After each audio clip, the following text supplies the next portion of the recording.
there are no healthy humans without a healthy planet. Those two are inextricably tied together.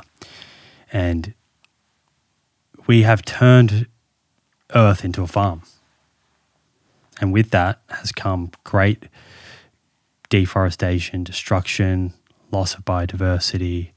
We're using incredible amounts of water, and we're emitting a lot of greenhouse gases that are contributing. They're not the only contributor, but they are contributing significantly to the warming of the planet and the changing of the climate, which first and foremost is going to affect people who are in developing countries and are contributing less to this problem, which is, just unfair.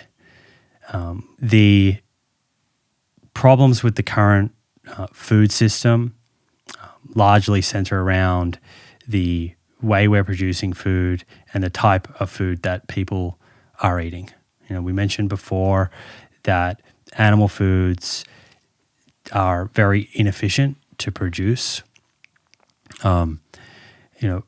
Factory farms, in some ways, intensive agriculture, if you think about it, that's more efficient than grazing, because you can kind of intensify it and you can grow these animals really quickly.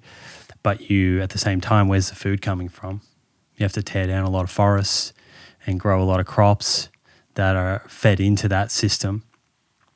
And those animals are emitting a lot of greenhouse gases along the way. And the more extensive kind of regenerative model, which I think has some pros, but it kind of needs to come with the message of we need to eat less meat. The problem with that model is how much land it uses. We would be using even more land if we got rid of factory farming. Yeah. Where's that land going to come from? Right? We would need more deforestation. And in fact, that's been modeled in this country, here by Matthew Hayek from Harvard. He looked at, if you were to get rid of conventional beef and just have it as all grazing, what does that mean? And it means 270 times more land. And that's even when you consider the current cropland going into intensive agriculture. So this is, coming at a great cost, destruction of the planet. And the huge opportunity here, and I don't want this to be lost on anyone, is if we just consider the flip side of this statistic. So 83% of the land we use is for animal protein, but that is only producing 18% of our calories.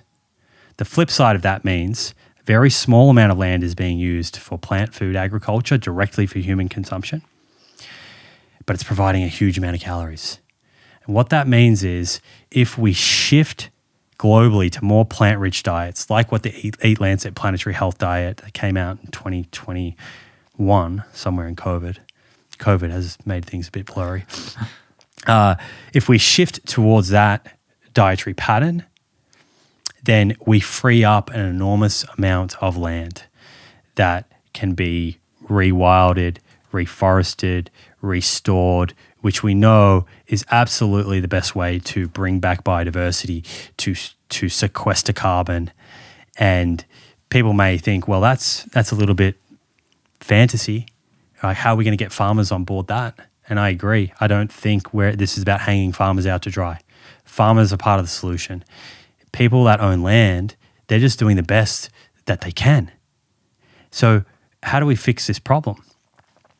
Well, largely, we have to shift the incentives. Right now, farmers are incentivized to take their land, however big it is, and extract as many calories out of that system as possible. But what if they were incentivized to rewild, to reforest? What if them increasing biodiversity and sequestering carbon, they were being paid for? Well, now all of a sudden, many of these farmers who do care about the environment are going to start making different decisions. So I'm hopeful that that conversation is starting to happen now. I think that's the future that we're looking at. It is a regenerative model. Regenerative doesn't automatically mean regenerative beef. I think people have conflated those two.